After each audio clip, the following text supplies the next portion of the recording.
3.5 billion people are watching the 2026 World Cup.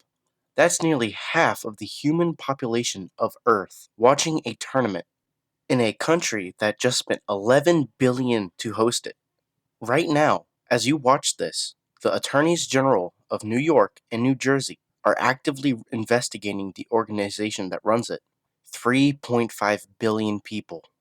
One investigation and a $330 million bribe that started all of this, that nobody was ever punished for.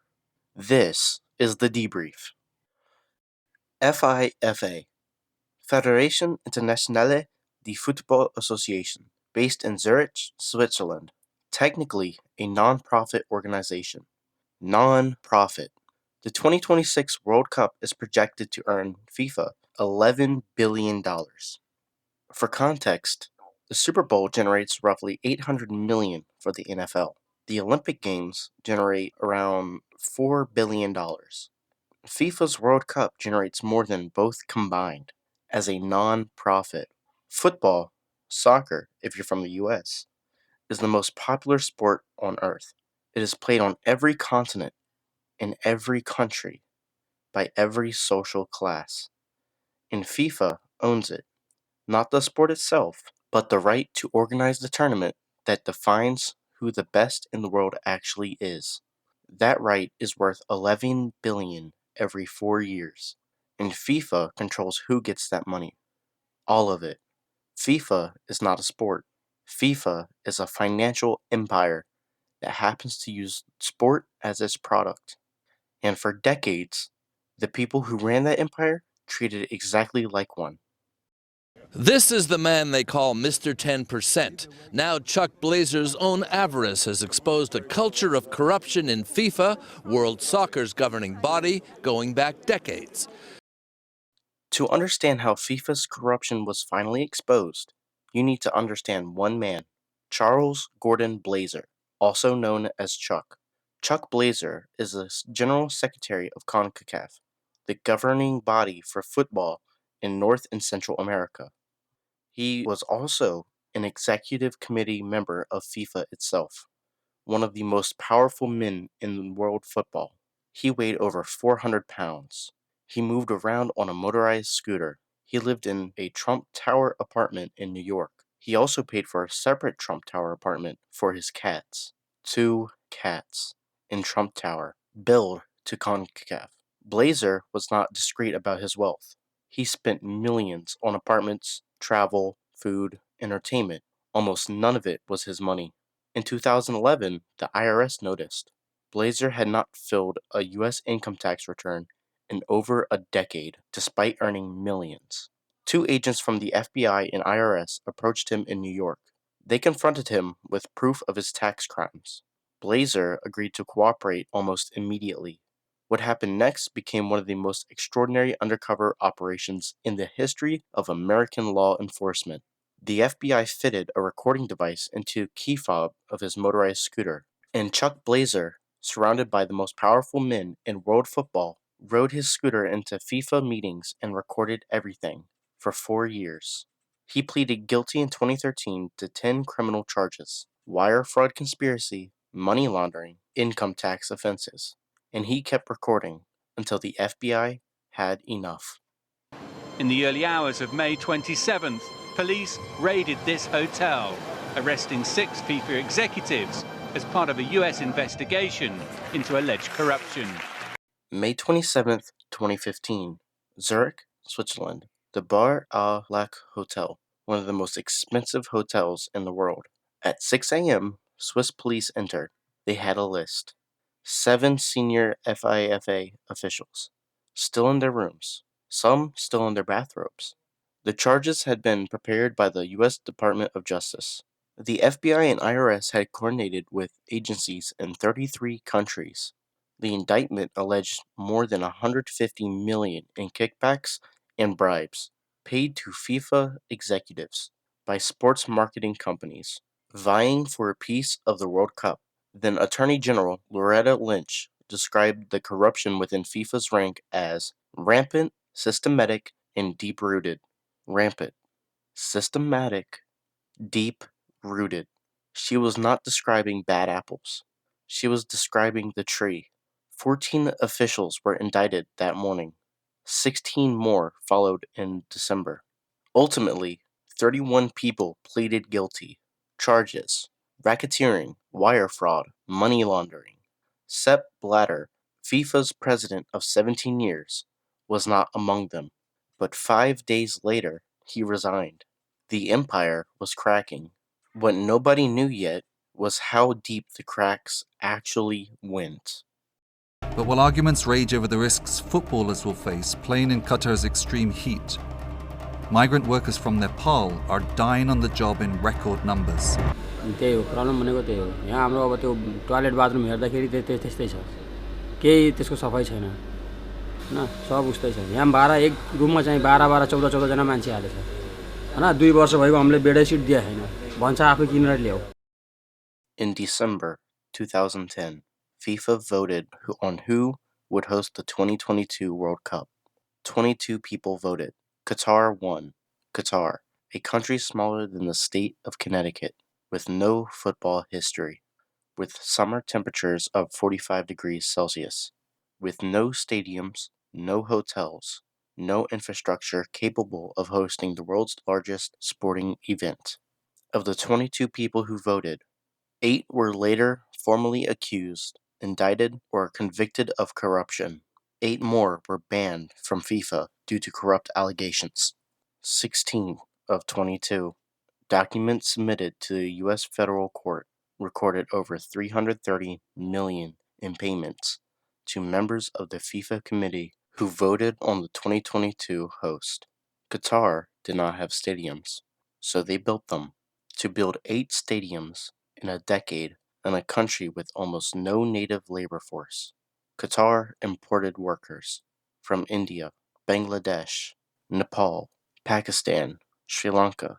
90% of Qatar's workforce are migrant workers. They lived in labor camps. They worked in 45-degree heat, shifts of up to 10 hours. They were paid as little as $1 per hour.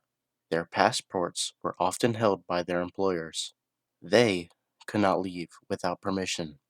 Human rights investigators describe this as a form of modern slavery. In 2021, The Guardian published an investigation using data from multiple governments: India, Bangladesh, Nepal, Sri Lanka, Pakistan, and Qatar. They confirmed more than 6,500 migrant worker deaths in Qatar since the World Cup was awarded in 2010. 6,500 people. The actual number is significantly higher because most of the deaths are not accurately reported. Workers who died of a cardiac arrest in 45-degree heat were classified as dying of natural causes. Their families were told they died peacefully. Their families received no compensation. 6,500 people died so that 22 men, most of whom were taking bribes, could hand a World Cup to a country that had paid them to do it. The World Cup in Qatar ran for 1 month. The opening ceremony was spectacular. The football was outstanding. 3.5 billion people watched. Nobody mentioned the workers.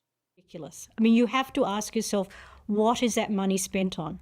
You could have the best bid in the world, but the decision was never, ever going to be based on merit. It was based on the deals, the double deals, and the counter deals that were made behind closed doors.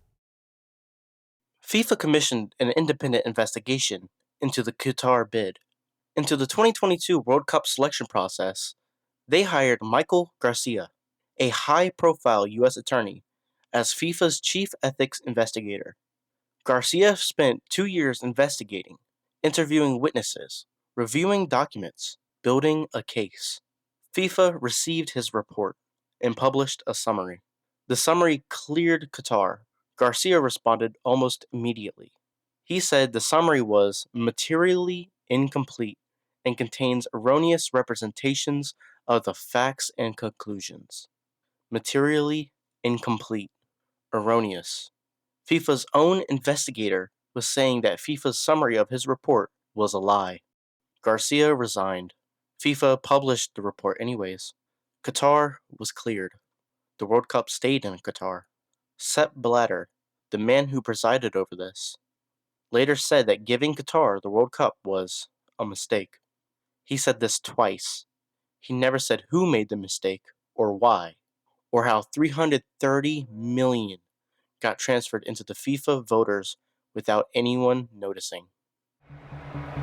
Welcome to the USA. We are 50 states and over 340 million fans.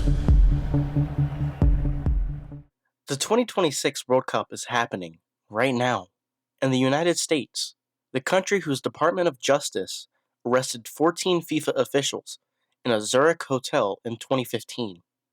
The same country whose prosecutors described FIFA corruption as rampant, systematic, and deep rooted. Here's what happened since then. In December 2025, FIFA President Gianni Infantino presented Donald Trump with the inaugural FIFA Peace Prize at the World Cup draw ceremony at the Kennedy Center. Infantino told Trump on stage that he could always count on his support. FIFA opened an office in Trump Tower, the same building where Chuck Blazer kept his cats, placing soccer's global governing body in a building tied to the US president's family business. In early 2026, the Department of Justice dropped the remaining FIFA bribery cases. The case against Hernan Lopez, former CEO of Fox International Channels, convicted of wire fraud and money laundering, dropped.